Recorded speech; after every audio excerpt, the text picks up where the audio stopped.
We're here with Phoebe, and we're going to just talk about the wines that are in our next six-pack that we're promoting, online and through our mailing list.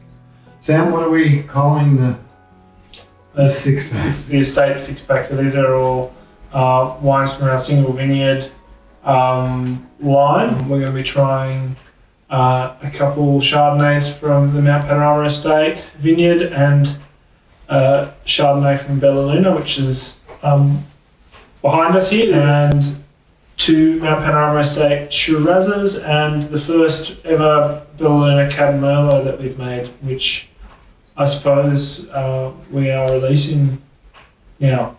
Yes. Basically, when you taste a wine, you have three things that you're looking at. What does the wine look like? So appearance, color, clarity, that's number one. Then you're looking at what does it smell like? So does it have off aromas? Does it smell like fruit? Does it have smells that are reminiscent of having spent time in oak? And then the last thing, and probably the most important, is you're looking at what the wine tastes like.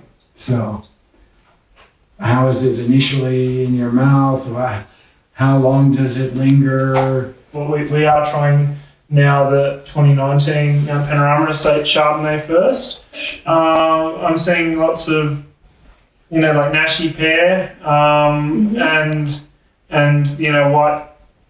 white peach, kind of really lovely fresh fruit, which is what you want to see in a young Chardonnay. It's got a little bit of development in the colour, but that's not the end of the world. This wine was in oak for 10 months, and that will then start to give way to a more golden kind of straw hue. It's pretty light on here, but I'm seeing still a lot of freshness, which I'm really pleased about. When you said Nashi pear, I think that just hit the nail right on the head. It's got sort of that, the skin of Nashi pear is quite tart, but it's juicy and fresh. It's everything that you're saying in those flavour profiles. Yeah. The other thing I really like about it, is in the mouth. You notice the oak a little bit more. There's some of that spice and that you'll maybe creaminess that you'll get from the oak, but it's mostly about the fruit. So the oak is playing a nice background, and typically what we see in the Mount Panorama Estate Chardonnay is usually on that more elegant, lighter style of Chardonnay, and this to me is a perfect example of our Mount Panorama Estate Chardonnay. So that was the 2019 Mount Panorama Estate Chardonnay. Now we'll try the 2018, and we'll see the difference in not only an extra being a year older, but also in the vintage. Both the 19 and the 18 Mount Panorama Estate Chardonnays were made without any yeast addition. This one, the 2018, mainly came out of one puncheon, 500 liter puncheon, a 1-year-old oak. So it definitely will have some oak influence, but not as much as if it was a new oak barrel. 18 was a special year for us. Coming into 17, there was a lot of moisture, a lot of growth, and then we had a lot more rain halfway through the 17 vintage. And so there was challenges there in 17. The stars really aligned, and all of the wines from 18 are exceptionally high quality, even our entry-level stuff. And, we couldn't be happier with how they've been received, and we see, once again, some similarities in this wine. It's that kind of purity of the acid. It's a lemon juice, kind of, a bit more kind of on the peach side. It's a teeny bit richer than the 19. Yeah, a little bit more toast, a little bit more kind of hazelnut and kind of, bread crust. in this one. We're stoked with how it's been received. We've had restaurants like Key in Sydney put that on their list. So this is the 2018 Bella Luna Chardonnay. Well, typically, the Bella Luna Vineyard Chardonnay is just a little bit more on the richer side, more fruit driven. But it'll be interesting to see what we think when we look at it now. To me, the nose is already showing a little bit riper fruit. It's definitely a different fruit spectrum.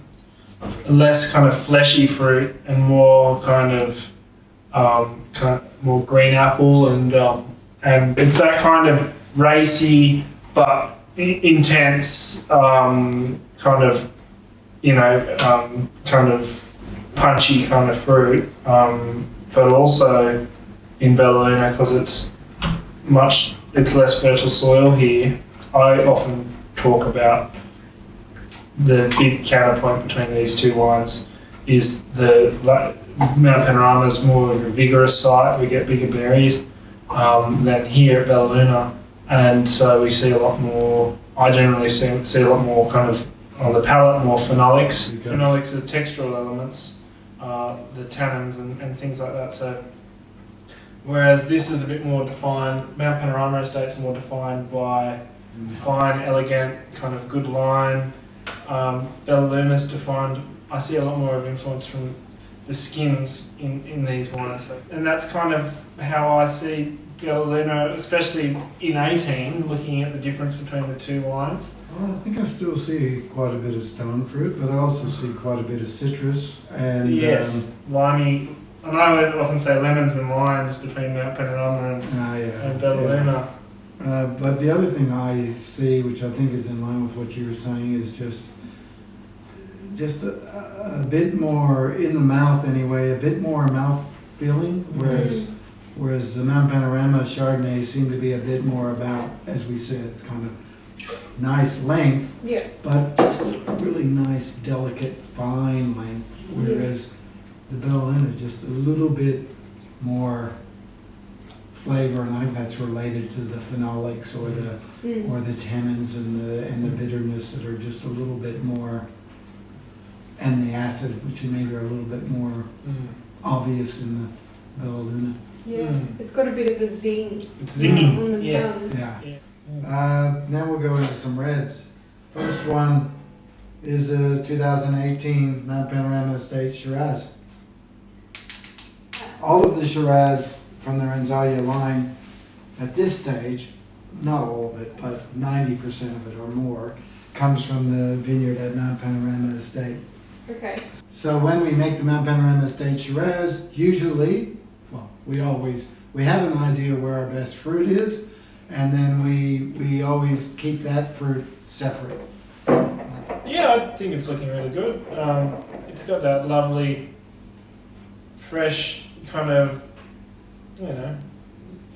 fresh berry fruit, potpourri, kind of some dried herbs as well, to a certain degree, and medium-bodied, quite supple in its texture, and just a really, really solid wine, nice and fresh, but still got good concentration, and that's what we believe Bathurst has going for it in terms of growing many grapes, not just Shiraz, but the oak's coming through subtly, but once again framing the fruit quite nicely, and hopefully over time we'll see this start to develop some lovely kind of meaty notes and some earthy notes, and they are there at the moment, but in its youth, it's got lovely fruit, and that oak will develop. So we're going to sell this wine in this 6-pack, but we're not officially releasing it. So we're not the 18, not the 18, because we've only just released the 17. Okay. And it could do well with a little bit of time in the bottle. I agree. I see a lot of cherries and spice in the nose. I think that berry fruit is also on that cherry, really a lot of cherry. But I noticed the savoriness when I get it in my mouth too. It's definitely there. I know in the early days of making Shiraz, I always pushed the fruit to the higher sugar levels because I was always feeling like, we didn't have that flavor ripeness. We're a cooler climate, so we should be kind of celebrating and working more to the more savory, spicy end, and I think this is a good example of that. So I think it's going to be an excellent food wine too, because it's not over the top, big, and it's not a big bruiser. Yeah. And Sam was talking about the flavour profiles being sort of meaty, and a bit of dried herbs and spice as well. That all kind of lends itself to enjoying it with food. To food, yeah, exactly. And that's, the most important thing about wine, I think. Mostly, I'm thinking about what food is this going to go with. And most of the time, I'm drinking wine with food. I like how you say most of the time.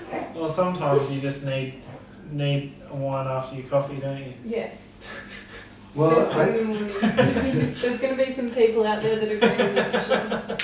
But I do think that Sam's absolutely right. That to me, wine tastes so much better with food. And food tastes so much better with wine. Yeah. Well, that's right. This is a 2017 Panorama Estate Shiraz, so exactly the same. The grapes came from exactly the same vineyard. The difference in the vintage, and as I said, a little bit of difference in the way this one was made. 17 We used to vintage. get a whole bunch in 17. I think the sweeter, a bit more ripe fruit character in there. It's got a bit more kind of licorice, aniseed notes coming through. I was thinking maybe a bit more plum. Plum, definitely black plum. Licorice-like. It's got a bit of that undergrowth. Did you say aniseed? Yeah. I like that. That's good. It's there's a little bit more of a herbal side to this wine, I think, than the 18, and we have used a small amount of whole bunch in the bottom of the fermenters in 17. It really hits the nail on the head what I was talking about before. I see there's lovely fruit there, but there's a really lovely kind of herbal, earthy note to balance it out and really complete the wine. You can achieve that through a number of ways, through oak and through using stems.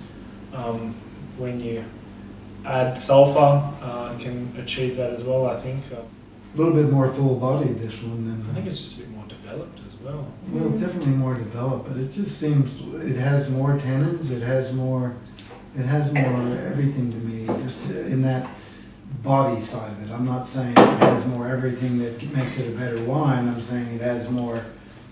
It's just a more full body. I think it's got a bit more. It's more structural. I think it's got more acid. It's got more acid because it was a cooler year in 17. Yeah.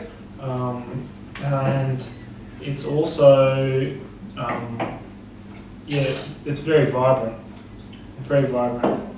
I think another year we'll see it in a really good spot. I still think there's the fruit and the acid and the savoury notes, and they're all kind of a little bit. They're still coming together on their way. I want to use the word warm to describe this one. It's sort of got more warmth, and I don't know if that's whether what you're talking about with being more full body. Well, I think that's related. Yes. The alcohol's probably a bit higher in this one. Alcohol is. Check the alcohol. Well, I mean, because that's where warmth. Yeah. When you taste warmth in a wine, definitely that can come from the alcohol. Okay. All right. Lucky last.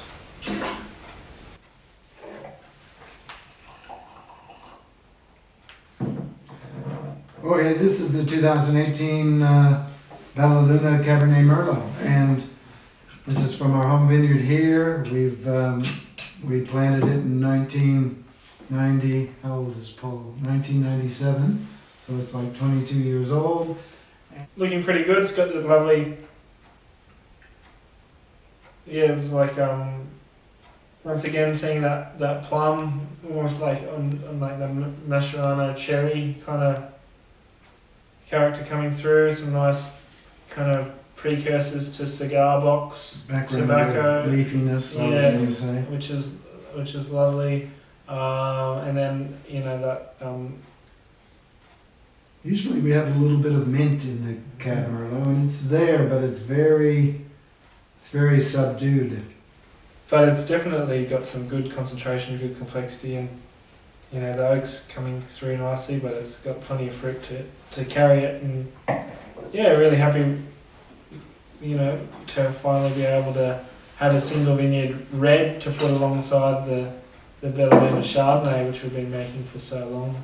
It's a challenge to get this ripe enough here because of the frosts that come in the late autumn. Yeah. You only have a short window of time to work with, really. And Cabernet takes a long time to ripen. It's tasting good. We're excited to release it, nice and rich, but still restrained, fresh, and there's no doubt that this is a wine that's going to age 10, 15 years quite easily. I think It's got the structure, it's got the tannin. Yeah. Tannins are there, the tannins are pretty... We open a bottle of 2007 every now and then, and they're drinking phenomenally well. And I have no doubt that this wine is as good or better as what the 2007 was.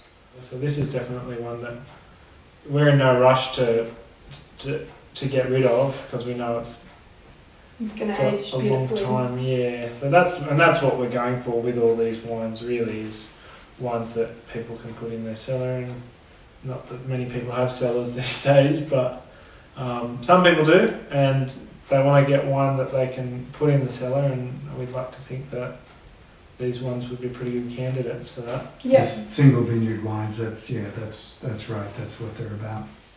Even though you say this one could do well in a cellar and it could age really well, I could drink this right now as well. And a lot of the time, that's one of the best indicators of good wine. They should be drinkable from the moment, from the whole way through. All right, so we're back.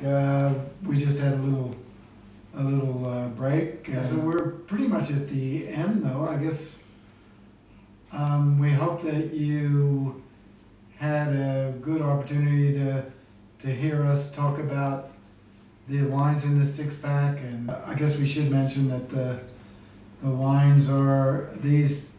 This is a special six-pack that we'll be releasing very soon in the next week. And it may in fact be released when you watch this video. That's even a better idea. So the link should be probably below us, I'd say, in the description or above, or however that works.